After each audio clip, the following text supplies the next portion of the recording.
Let's move on to number 6. Number 6 is buy, sell, and or grow social media accounts. So that's Twitter accounts, Instagram accounts, Facebook pages, things like that, Pinterest accounts, Polyvore accounts.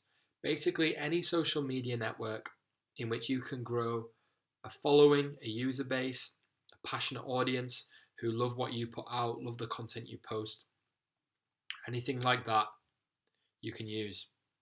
It's similar to 7, but it's more trading based. So in 7, whilst we were building these accounts to keep and sell shoutouts from and get free stuff from, in 6, we're building these with the view to sell them in the future. So you could build, a couple every year. At the end of the year, you sell them. Next year, you build some more and sell them at the end of the year as a side hustle, literally on the side.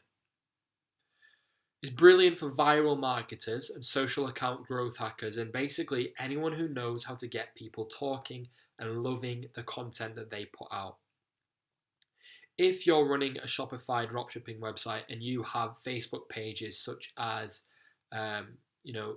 Gardeners Fan Club, Fisherman Only, like Facebook pages with names like that, where you're clearly putting out content, funny content, to be engaged with and to send people to your website.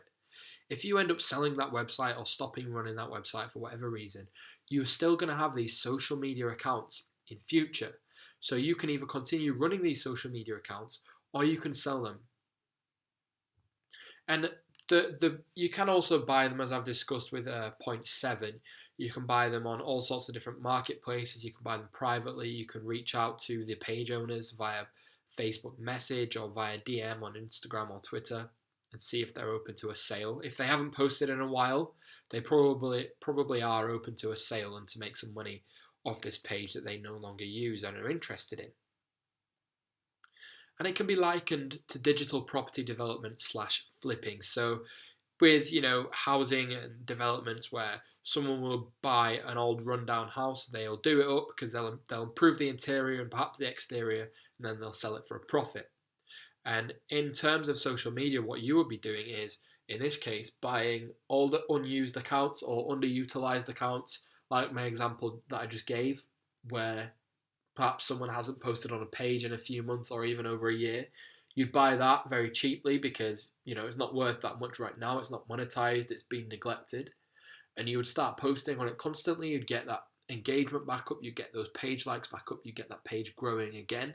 And once it's back to a good standard, you've brought it back around, just as the property developer has bought a rundown house and made it livable again. You've bought this social media account and made it monetizable again.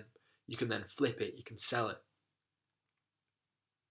However, this does come with its risks, and it can be risky if you're buying accounts, particularly Instagram accounts. I have had before, I'm not going to lie, I've bought an account with the purpose of monetizing it and then selling it.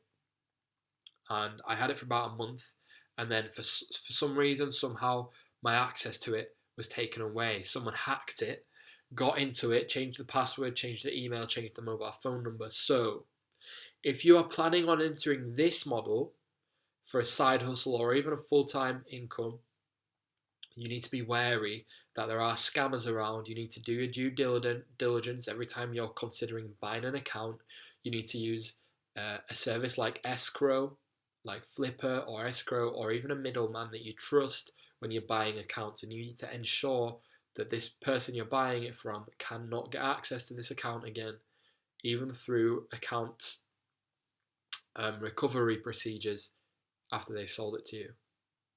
And it is pretty unregulated. This market is unregulated. The buying and selling of social media accounts completely unregulated. So you do have to be very, very careful and wary of who you're dealing with.